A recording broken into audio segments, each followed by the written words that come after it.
2004 Ուկրաինա, պաշտոնական Կիևը հայտարարում է Յանուկովիչի հաղթանակի մասին։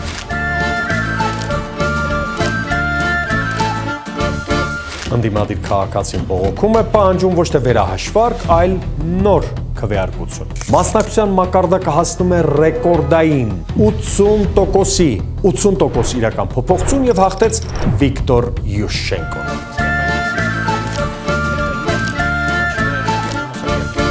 Քաղաքականությունը կարող է հանգիստ տեղավորվել ընտրատեղամասում։ Որն է ամենամեծ սխալը։ Երբ ենթադրում եւ ինքդ քեզ համոզում ես, որ առաջին արդյունքը վերջնականն է եւ ամեն ինչ ի սկզբանե որոշված է։ Կյանքում էլ է այդպես։ Իրական քաղաքական շրջադարձը հաճախ լինում է ոչ թե քվեարկության օրը, այլ հունիսի 8-ին, կներեք, հունիսի 7-ին հաջորդած օրը։ Դու այս երկրի տերն ես,